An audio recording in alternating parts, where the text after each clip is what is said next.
Alright, welcome to another day of Ether Raids. We're taking on Silister here. And it's Fjorm again. It's that type of week. At least I'm getting some content out of Fjorm here. Definitely wanted to make it work or just, get some benefits out of this investment. And again, we're going to be using Fjorm, Lumeria here to provide support with her, whatever she does, her stuff. But Fjorm is enough to solo this, unless I mess something up here, but Fjorm is pretty much enough. Legendary Sigurd definitely needs his refine, true damage reduction, something of that nature, just to make him a little bit more bulky, because that's kind of his whole thing, surviving and then allowing his allies to come in and kill you with the extra +1 movement. I think you can probably pull off the pre-charge Holy Knight Order without the Quick Impulse now, since Marth is a thing. So that's interesting. But then again, that attack has to hit before you can really just rush in and get everything else going. I was doing a lot of testing with the Leon, and I gotta say, man, he is as good as a nuke as he is. He's not the strongest thing, as I think I was saying this before. He's not the strongest thing, so there's a lot of play around to avoid his end turn mechanic. So hot. Unless you're in summoner duels, otherwise you're just cooked. There in summoner duels, there's really not much you can do about it. You probably just ban that team and try to move on. But in Ether Raids, there are ways to play around that summoner Leon. It's becoming pretty apparent that he's not the most threatening thing in the world. It is manageable to deal with him. We just gotta figure it out and get through his bonus season, and then from there we can try to get things cooking from there. But I think Ultina might be the best counter, since she hits Brave and she'll get the healing from. I probably would go with Mystic Boost 4. I feel like because of the 10 healing and the I just feel like the Mystic Boost 4 is the way to go as regard and in relation to Altina in that matchup. But overall, not that much has changed. I think probably so far it's kind of like a slow season for Faye. There's not much going on. I mean, we just had a new banner, so after the hype has died down from that, we're just waiting on the next banner, I guess. Affinity Auto Battles came out, trash. No one's playing that. I mean, that's the whole point. I guess that's kind of why they released it, because they kind of realized, well, no one really plays the game, so they're like, alright, let's give them something to not play. Since everything we put out, they complain about it, saying that it's not good enough. Here, let's throw this at them and see what they say about this game mode. And yeah, I mean, it's complete trash. It's just the worst. But I appreciate the free orbs.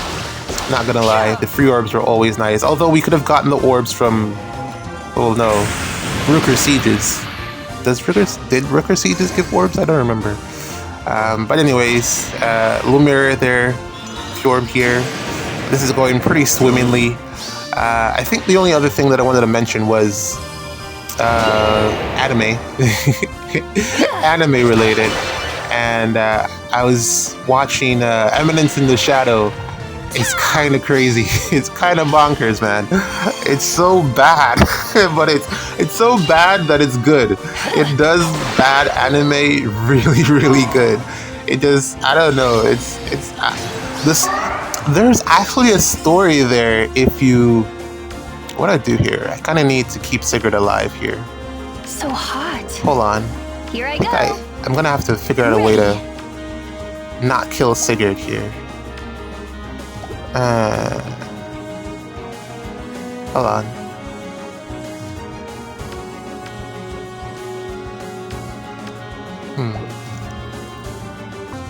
Okay, I figured it out. We're gonna let Nerthus tank Sigurd, since she can't counterattack.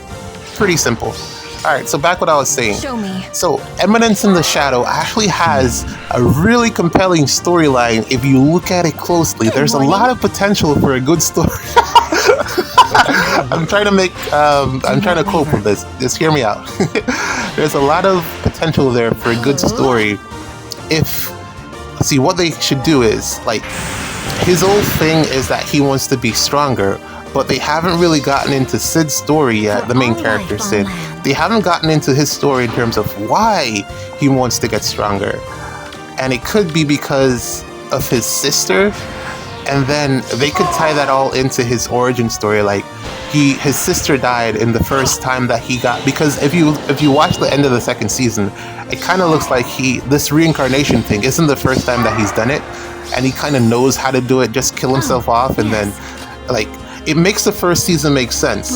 It makes the first episode make sense in terms of why he was able to reincarnate into a world that has magic, because he knew that was what he needed to become stronger, or strong enough to survive. So, just looking at it, Excuse me. I'm thinking that his sister was the one who spurred this whole thing on, but then in certain reincarnations, she's not his sister, because so far they really haven't like told her story, and he's kind of just ignoring her. So I figure like that's probably where the story's going to end up going, in that direction. And then Very well. there's going to be a part of it because the girls that he's saving, it doesn't seem random, man. And the fact that he's naming them, it doesn't seem random. I feel like there's a whole story behind those girls, and the fact that maybe in some other life he saved them before, or he failed to save them, and now that he's strong enough, he's just creating this whole thing with his harem. But we'll see what happens, man. I'm looking forward to the movie whenever that comes out. But GG's.